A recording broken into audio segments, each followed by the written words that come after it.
This is a Rogue Media Network podcast.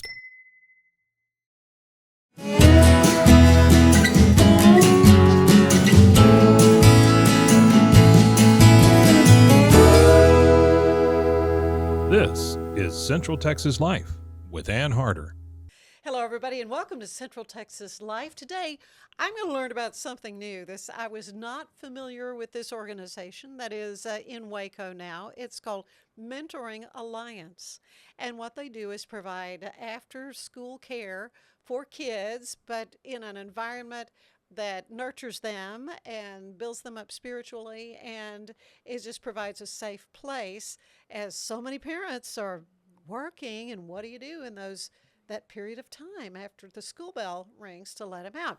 So Anne Ferguson is here with us. Are you the CEO of this, or what's your title? Yeah, no, great question. I'm currently the interim executive director for our Waco operation. We do have a location in Tyler as well.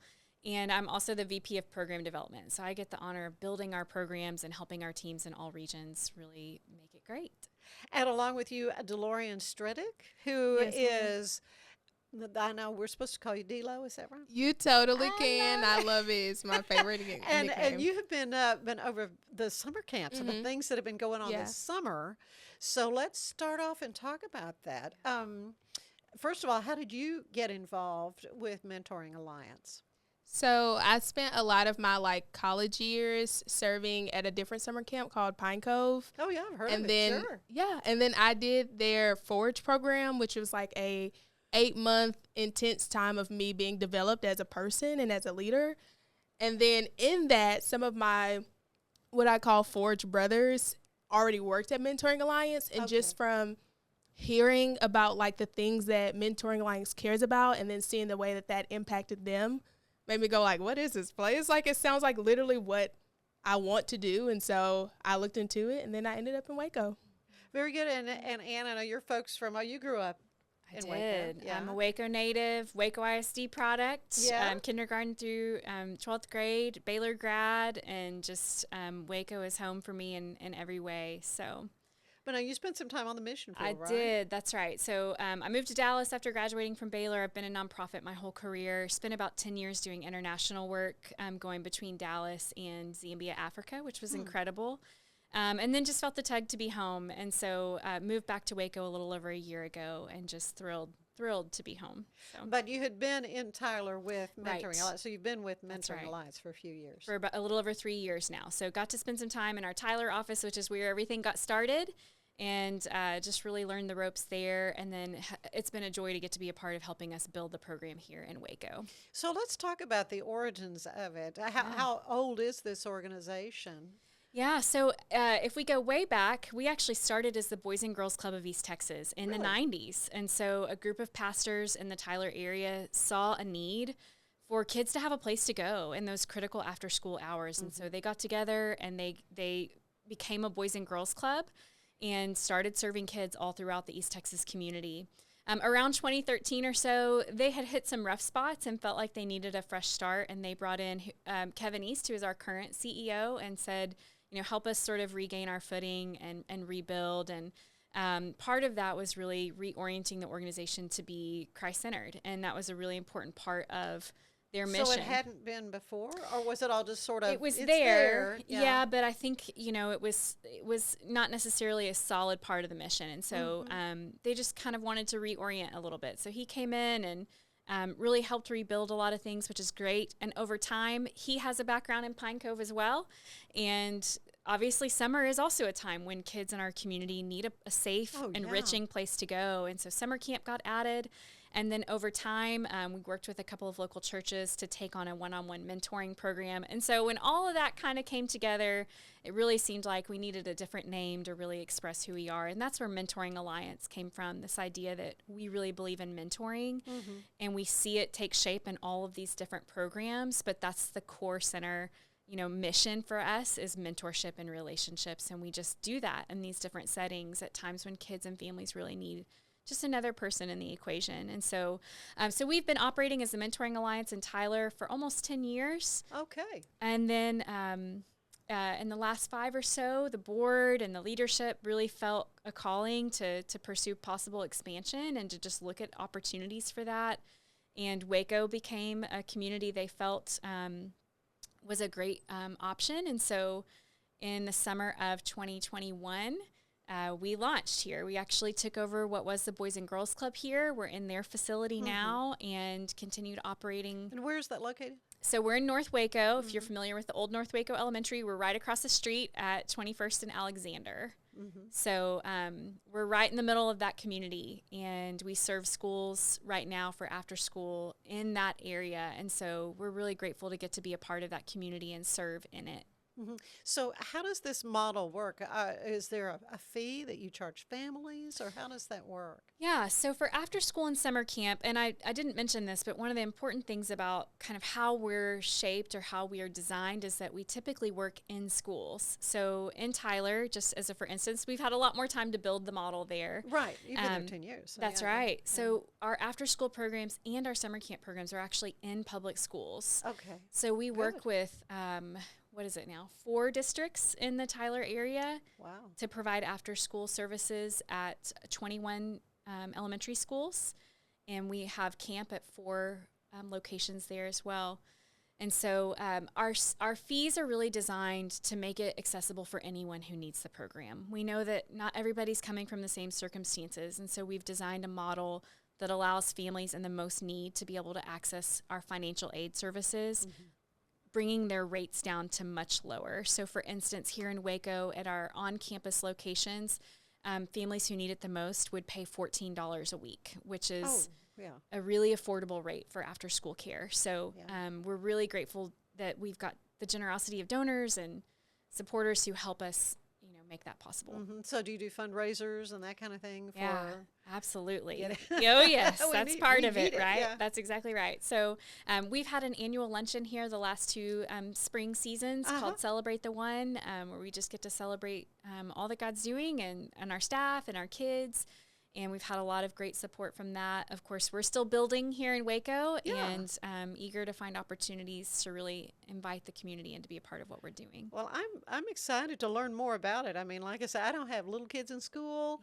My granddaughters live elsewhere, and so I'm just sort of out of that whole scene. And I mean, it's I know though how crucial it is for a family to have people that they can trust to leave their kids with. So let's talk about the summer camps though. Let's talk about what all you did. And so it was one particular campus, one there at the Robinson Elementary. Oh, you were at Robinson. Okay. Yes, ma'am. All right. Yeah. It was really, really sweet and really, really fun. Yeah. Me and the staffers there definitely jumped right into it. And I mean, just like some of the core things that MA cares about got to be like celebrated there at Robinson. Good. So what that looked like was just like us having like our campers, that's what we call them, during the summer, who like we're waiting to see their counselors, and we're waiting to like get on our water inflatables and the go-karts and like Plenty all the of different fun stuff to do. fun things that we have to do. And then also just like as somebody who's like site coordinator, getting to walk by in the mornings and see them like in the classrooms with teachers and still like building on the foundation of the last year to prepare them for the year that they're going into. And so then, what kind of things have I mean? I guess I'm imagining Vacation Bible School, but that's not what that's not what it is. On steroids. Right? Oh, on steroids. All right. yeah, that's exactly how I would describe it. It is very, very different because I grew up going to VBS. Oh, yeah. And it was very like your mom, aunt, grandma, grandpa, whoever. Making peanut butter sandwiches. That's what I remember. Super chill. Summer camp is very different, and just from the school day and from VBS in the way that we are like constantly encouraging kids to like express themselves and to be excited about what group they're in and excited about what like the Lord is doing in them. And so they're walking through the hallways and it's loud and it's rowdy because they want to win the spirit stick. And like, it's a lot different and a lot more encompassing, which I really, really love about it. Yeah. So how many kids? It was about, on average, I would say from like 65 to 75, even 80 kids. So we just had quite the span. Over how long a period of time, or just vary? Different ones would come different times. Yeah, it was 8 weeks. And so we had Okay. some kids, and this is like the really sweet part about Mentoring Alliance, is that we would have some kids come for like almost all 8 weeks, and Right. or we would have campers who just came like the last week, or, you know, people have vacations. And so there's a yeah, lot of people are busy, yeah. flexibility in what we offer, and that just gives us an opportunity to know them more intimately and more deeply, and then we get to continue that into after school. And so it creates this like big circle that's really sweet for them and for us to grow. Those relationships. Yeah. So as the fall starts, Robinson is going to be a big part of what y'all do, Is. right? Yeah, we've been so fortunate. Robinson ISD has been a great partner for us. I don't even exactly remember how we got connected to them, but almost right away it was clear that it was a really great partnership of just similar values and, you know, just a great dynamic. Our teams have worked really, really well together. So it was so much fun to do camp this summer. I want to mention something Dilo mentioned, but that is unique to our camp that you might have missed, and I think is really special. Robinson ISD and all the districts we work with actually provide teachers to come in and do some academic instruction during the summer. So we call it Mega Minds. Important is It's that? so important. And so Monday they- through Thursday, Yeah, because they every day. forget a lot. That's right. Yeah. That's over exactly the right. summer. That's exactly right. So Yeah. we do 45 minutes of reading and 45 minutes of math. And naturally, all the parents are like, yes. But Yeah. a natural question is, do the kids actually enjoy that? But our teachers do such a great job because they have a lot more freedom in the summer than they do during the school year. So they take their lessons and they match it to our camp themes, and they make it fun and campy, and it fits the camp culture. And so, you know, kids actually have a fun time learning. And we've done some research on it, and what we've been able to determine is that kids who come to camp are able to minimize or eliminate summer slide. So they go back to school next week more ready to learn because they, you know, naturally, if you're getting some academic instruction. Just a little bit, you know. Yeah, just it makes a big dust the difference. cobwebs off, you know. Yeah. So, but our partnership with Robinson is continuing this fall. We're going to be doing after school at 2 of their campuses, their primary and their elementary schools. We thought we were going to have 1 site. It's turned into 2, and we've had great demand. We're probably going to be serving around 120 students between those 2 campuses, and we're thrilled. Like Dilo said, a lot of the kids who are going to be at after school are kids we served this summer. I was going to say, you're going to know them. So, I'm we just get to excited. continue that relationship. Yeah. Even today, we had some of our summer camp staff who are now working after school talking about how giddy they are for school to start so that they can reconnect with these kids they had relationships with. And that's what it's about.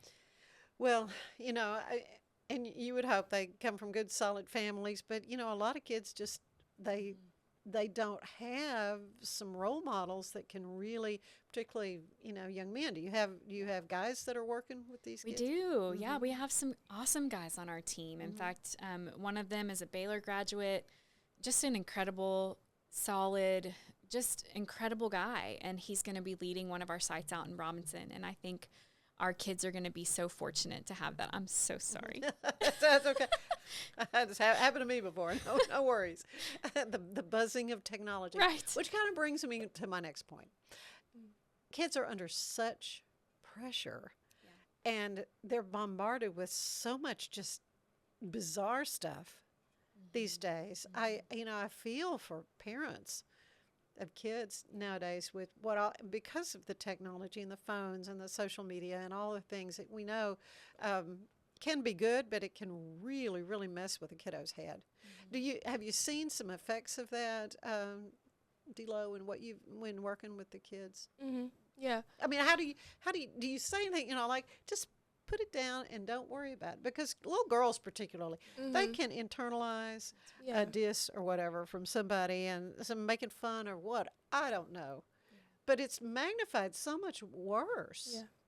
It's complicated. Yeah, and I would say like, so I'm like young. I think You are very I think I might be the youngest person on staff right now too, and so it kind of is like a way for me to understand though. Like I feel like I have a greater understanding for what they're experiencing because I grew up in like the beginning of like, if anybody remembers like Vine, and then came like Facebook, Instagram, TikTok, like all those things. And so I'm not super removed from it, but I'm aware of it. And so right now since I'm older, I've been processing through, like, how has what I've seen and, like, who I'm following, even on, like, social media or whatever, how is that impacting me?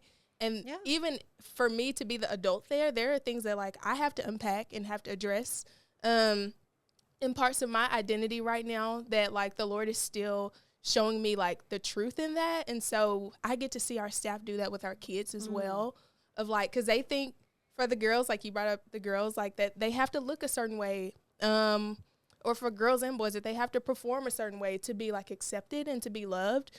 And so I love that it's, like, really, really difficult for our kids to leave Mentoring Alliance and not know that they are valued as a person and not for what they do, right, or what they post or what they wear, but just because of who they are. And, like, so they leave better knowing that. And we, like, my prayer for our staffers, for my own growth and for our campers, is that they would believe that. But it takes a lot of work and a lot of investment. And us just moving with intentionality, something that we celebrate that I love to point out when my staffers get to do this is, like, have one-on-one with kids. And it's just amazing how whenever you have fun, that it creates a space for them to say, like, hey, this is who I really am, and these are the things that I really struggle with, because they open up. And our staffers are so good about reminding them that they're loved, or, like, literally taking the lies and, like, being like, put that somewhere else. Like, it does not belong here. This is not who you are. Yeah. And it's baby steps, like I said, like, for kids to come to a sure foundation in who they are, and we love journeying with them through that. Yeah, and they want to feel like they're a part of a group. They want to feel a part, and I think that's where some kids can really get off track that don't have that, that they're just alone in a room, parents are working, whatever, or, disengaged, and they can get sucked into some really weird stuff. Yeah, absolutely. We really prioritize a sense of belonging for all of the kids in our program. We want them to know, like Dilo said, that they have immense value and worth and dignity just because they were created in the image of God. And so we try at every turn of the page to be a culture where kids feel accepted for who they are. And even today, we're training our after-school staff this week, and just this morning we were talking about, appropriate interactions and inappropriate interactions, because we want to have a safe program. But one of the things we talked about is our words should always speak life into these kids, speaking identity into them, helping coach and grow them and develop them. So a couple of fun things we do, specifically at camp, we have a red carpet that the kids walk every morning when they get to camp. It's one of our favorite parts of very camp. Special. Exactly. Yeah. And so our staff work in the morning and they cheer and they make it a big deal. And we have music and they get to dance down the carpet. And the message of that is, you matter to us. To you are a VIP just because you're you. But we also really try to prioritize identifying character qualities in kids that we see in them. So they're getting to be celebrated for the uniqueness of who they are.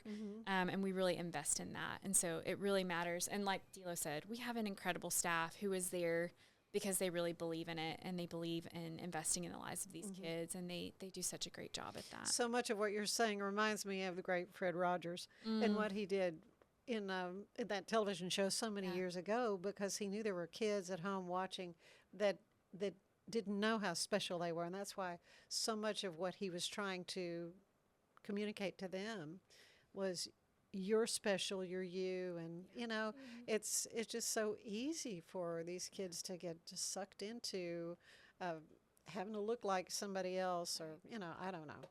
There's a lot of pressure. Yeah. And social media has certainly made our world smaller in some ways, in that it's just right at our fingertips all the time who we can compare ourselves to. And it's certainly a very real issue. And so for the length of time we get kids, we really want to be a different voice and be a voice of encouragement and positivity. And well, it sounds like there's an opportunity for really long-term mentoring through what you're doing with and see them basically kind of grow up, which would just be awesome. And then, like, you kind of grow into the program, you're growing your own staff. Yeah, that's right.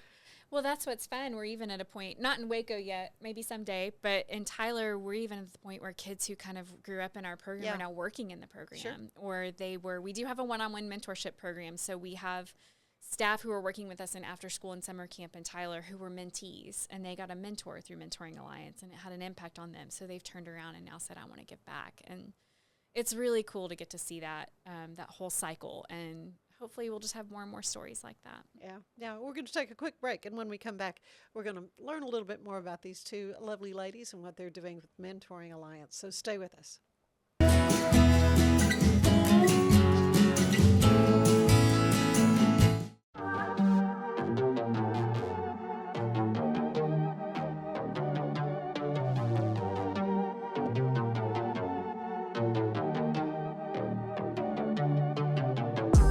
Hey y'all, I'm April, Hi, I'm Caroline. and we have a new podcast for you. What's it called, Caroline? Bloody Happy Hour. It's going to be your new favorite guilty pleasure. We're going to talk about some bloody stuff. Serial killers, true crime, Rape. rapists. Why not join us? We'll have a good time. You literally never know. I don't know what I'm going to say. Bloody Happy Hour. Apple Podcasts, Spotify, or wherever you listen to podcasts.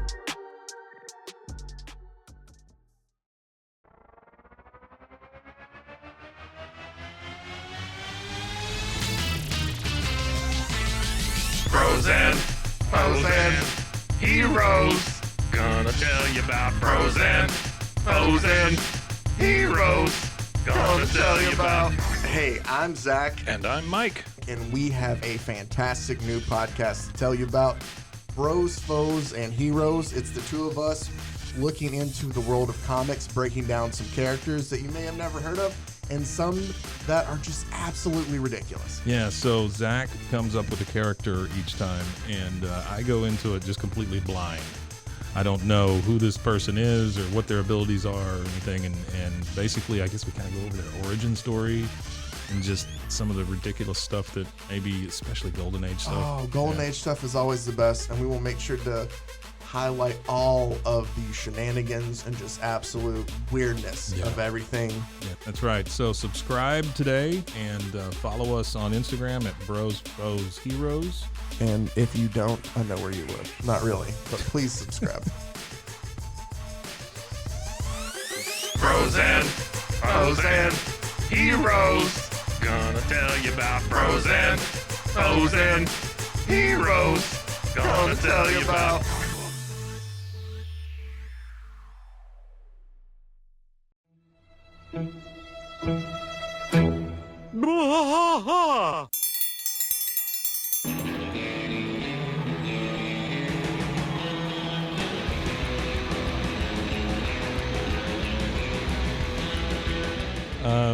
What are we doing here, Rusty? What are we gonna do? Yep, we're doing the King of the Hill rewatch podcast. King of the Hill Yes, sir. Rewatch Podcast. Yeah, so we're gonna go through one episode at a time. Come along for the ride with us, Come check it out. and give me a good like Dale Gribble quote to go out on. Wingo, Yeah, Wingo. Wingo. Wingo. All right, well join us for the King of the Hill Rewatch Podcast. Deep in the heart of Texas, that drinks his brew and he spits his chew. Deep in the heart of Texas, the TV blares but no one cares. Deep in the heart of Texas, here we go.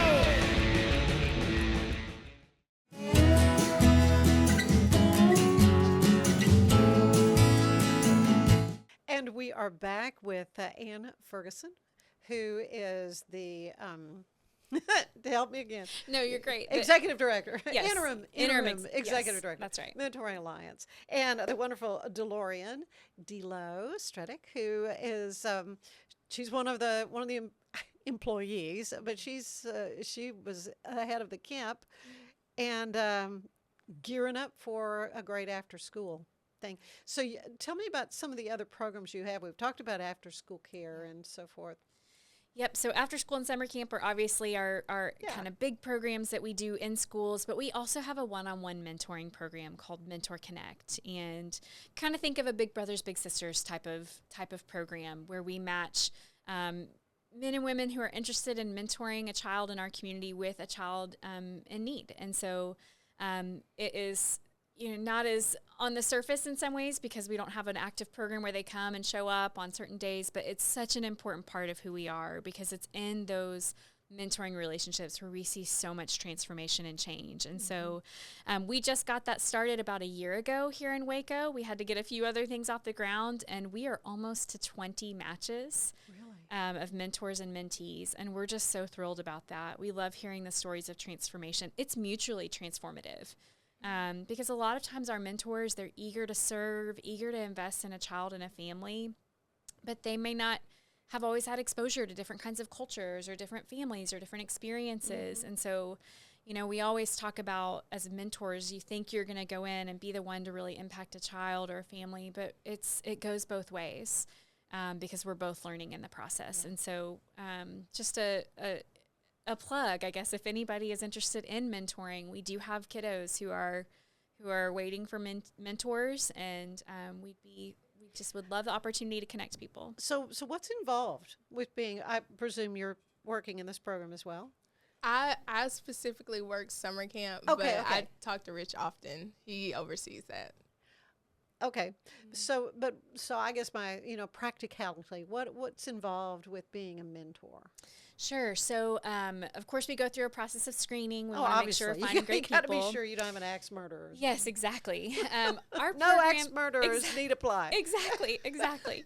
That's right. But we really hope that we're finding mentors for life. Yeah. But we know that there's a certain season in the early stages of mentoring where our investment and our coaching is most beneficial. And so our program is designed to match people who we hope continue that relationship for the long haul. But our investment, our involvement in that is about a 3-year process where we say we're going to really be hands-on and coach you through these first few years of this relationship, which means we're going to check in with you regularly. We're going to provide ongoing training. We're going to talk to the mentee and to their family and see how things are going with them.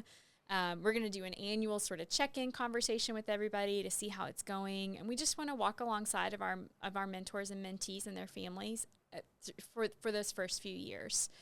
We do occasionally provide some fun activities and events for everybody to come to together. Yeah. Which is really great. But it's really life on life, and we encourage our mentors to find ways to connect with their mentees outside of our time with them. So that might mean going to church together on a Sunday. That might mean going to get ice cream. It might mean going to a baseball game. Or our mentors and mentees are very creative. They come up with all kinds of fun things to do, which is awesome. And so it's really, we ask mentors to see their mentees a couple of times a month. We don't want to have big, long gaps, right, where they haven't talked. Right, just check in regularly. Checking in and seeing them and just finding out what's going on in life. And I think when we talk about mentoring, even at my church, there's a mentorship program for women. And sometimes it can be hard to get people to commit to being a mentor because it seems like this big, tall task, In a lot of time. It can feel intimidating. Yeah, But our encouragement is that, anybody can mentor. It's really just about inviting a child to be a part of your life or being a part of theirs. And that's really where the best mentorship happens. And what about the mentee? How do they get in touch with you to? Yeah, so we find our mentees through a lot of different sources. So first, our program. We know that there are kids in our program in after school or summer They're camp. already aware of what you do and what you're about. Exactly. And so our staff can refer a child who they think is in need of a mentor.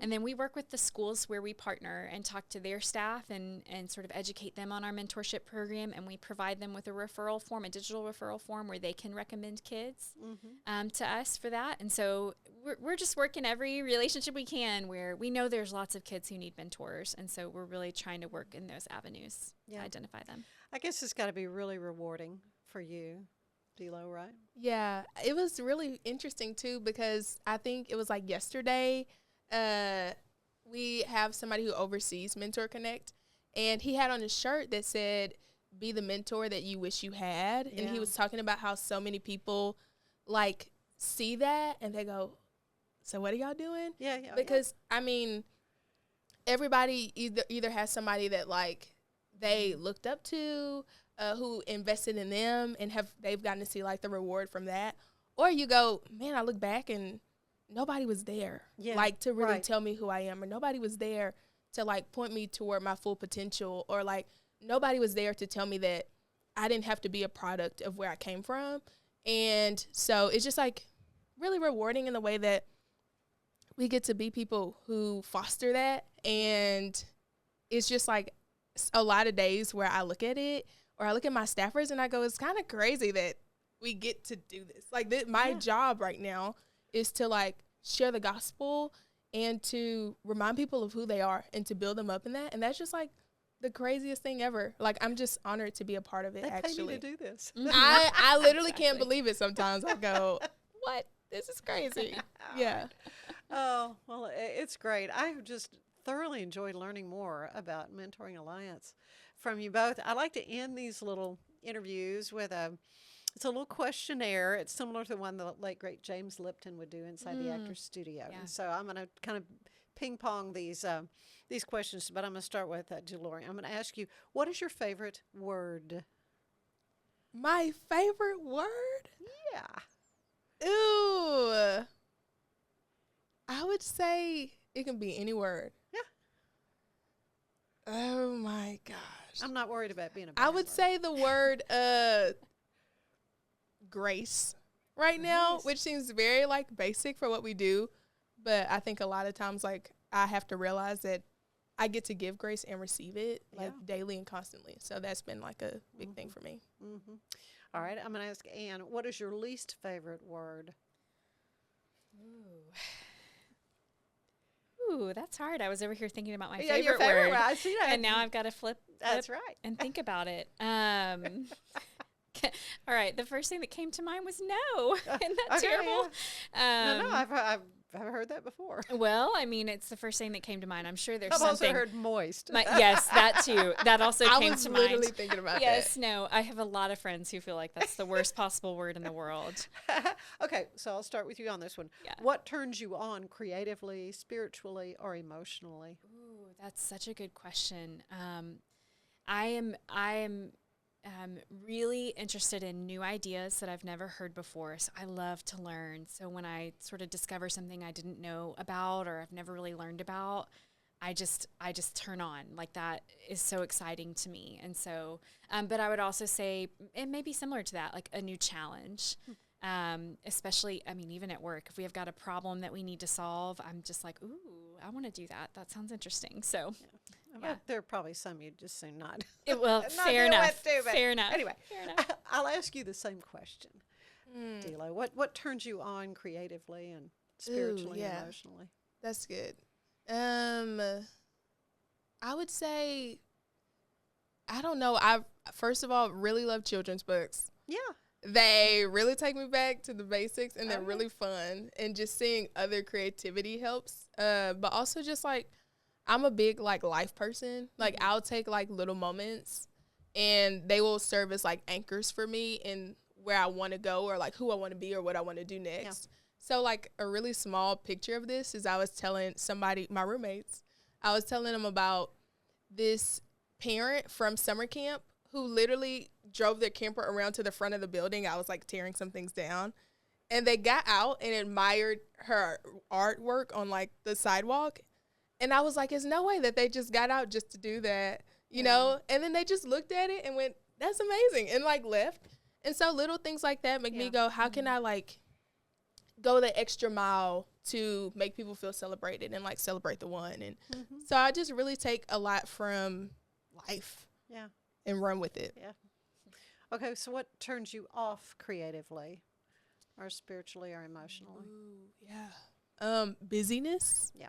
If I'm doing too much all the time and it's like everywhere, like I'm at work, I'm at the store thinking about it, and then I'm going to sleep thinking about it, busyness is a killer. Yeah. So just having to really slow down and like create that space, because it won't happen if you don't make time for it. Something is always going to come up, and so I just have to be really mindful in that way. What about you? I totally agree. I was going to say, I wasn't necessarily going to use the word busy, but I was going to say lack of space or margin. You know, when you feel like you're overextended, it's sort of hard to tap into that part of you that wants to explore and to be creative. And to, for me, certainly to like invest in learning something new and trying different things. And so I totally agree with you, Dilo. I'm on the same page with you on that. Okay, what's your favorite sound, Anne? Oh, my niece and nephew. Oh, okay. The voice of my niece and nephew, Okay. for sure. Just anytime they're around, it's just my favorite thing in the world. Okay. What about you? Sound. Oh, I don't know. Can it be music? Oh, yeah, sure. Yeah, if there's some kind of like jazz or something that's yeah. like really, really relaxed, I Me too. love instruments and stuff. So I've been really like listening to that recently. Yeah, okay. Okay, what sound do you hate? Do you know? Loud sirens. I've Or- heard that from many people. Yes, any kind of big, loud, blaring noise is not my favorite thing. I also heard alarm clock. which Yes, that too. Yes, that fits. 'Cause they're That's why I loud keep and my they phone can on be loud silent all the and time. blaring too. Yeah. Mm-hmm. Yeah, I mean, I don't know. I didn't grow up with an upstairs. I just had like a, Right. whatever you call it, regular home, Yeah. single story. There you Yeah, go. so you didn't want to go. So yeah, Why whenever go? there's like things happening, I'm like, oh my gosh, what is that? So that Yeah. kind of gets me sometimes. What other profession would you like to have tried? Or maybe still to try. You're both very young. I always wanted to be a lawyer. I always Really? wanted to Okay. go to law school, so that's a little bit of a sad answer. But I guess secretly deep down as a kid, I always wanted to be a backup singer. So Oh, okay. here's my fun one. There you go. All Yeah. right. Mm-hmm. Two things. I have two. Okay. One, I grew up watching Cake Boss, so I was Oh, yeah. convinced that I was gonna be like the next Carlos, like in that industry. I love that show, yeah. Now I just watch Is It Cake and I Dream. And another thing is You're a welcome wedding. to make us. I was cake going to say, do you bake anytime. cakes? No, I don't. Those are Another pretty- thing is pretty interesting cakes he'd make. Wait, have you watched Is It Cake? No. No, it's on Netflix. So that's something new. Yes, Look they'll at literally that. take like this microphone and then it will be and they'll cut it. and then it's like a high And you'll be stakes eating it. thing. Yes, Yeah. I love it. And then the time crunch. And then I always wanted to be a wedding coordinator too. Oh. So like ideally in the future, if I could have in like an event venue yeah. and that just be like what I do, Well, I would love that. You know a little bit about that. I was gonna say, Dila, I don't know if you know this. My mom's been a wedding coordinator forever. Her mother So did so many weddings, and I would sing for weddings. She had this little bitty card. I would say, "Do you have your card with you?" And her little hand would stick outside the door. If you see this little card, it was time for us to start whatever the song was. that's right. I grew up going to weddings. 'cause I bet you did. I spent a You lot know, of life at you weddings. know all the so ins and outs. I'll bring, Is- I'll is bring her Lois- to work one Is day. she still doing Yes. weddings? She or is. she's Yeah, still- she retired from Baylor several years ago, but Right. she's still not as many as she used to do. But Yeah. she still does quite a bit of weddings. She loves it, and Well, it's just, she runs a tight ship. I mean, She does. it comes off just perfect. But anyway, Yes. yeah, that's so funny you would say that. Do you know what you would not want to do professionally? It's hard to narrow it down to a specific field, but I would say probably anything that I hate to use the word monotonous, but because I really like new and different things, I think any kind of work that gives me purpose and an opportunity to grow is what really I gravitate towards. So it's hard to exactly nail it down, but yeah, something that Yeah, would be if kind of you like watch how the it's same made, routine. How it's made, where they're doing little widgets that are going down it. Yes. That would not be your. I would not do well at that. Yeah. Okay. Yeah, I don't know. I know there's like a lot of purpose in different things, but I feel Oh, like yeah. it'd be hard for me to be like a CEO or something like that. Like the further that I get away from like the people, the more I'm like, oh no. And Yeah. so I would say anything where I'm just like not able to really connect with people would be hard. Okay. One last question. When you arrive at the pearly gates, what do you want to hear the Lord say? Is it cliche? Well done. Well done, good and faithful It's scriptural, servant. I think. Yeah. Well done. Yeah. I would literally say the same thing. And then just like adding to that, like good and faithful servant. I've heard that a lot and have read it. And a lot of the times too, it's so easy to like chase success instead of faithfulness. And the second that we like get away from that, it becomes like really consuming and really tiring emotionally and spiritually. And so just to be found faithful is a big thing for me that I'm having to actively believe right now. Well, you're doing a faithful work for the children of McLennan County, and I appreciate so much what Mentoring Alliance is doing, and how can folks get more information? Yeah, so mentoringalliance.com is our website. Same thing for social media. So if you go online, you can find us. Our email addresses are there. You can reach out. We would love to visit with anyone who's interested in learning more. All right. Well, D-Lo, Anne, thank you both so much. Thank you being so with much, us. Anne. We appreciate you. And thank you for fun. joining us today for Central Texas Life. We'll see you again next time. Bye-bye. Central Texas Life with Ann Harder is part of the Rogue Media family. Be sure to check out our other shows at roguemedianetwork.com. Please rate this show 5 stars on iTunes, Spotify, YouTube, or anywhere you get your podcasts. Join us again soon for more Central Texas Life with Ann Harder.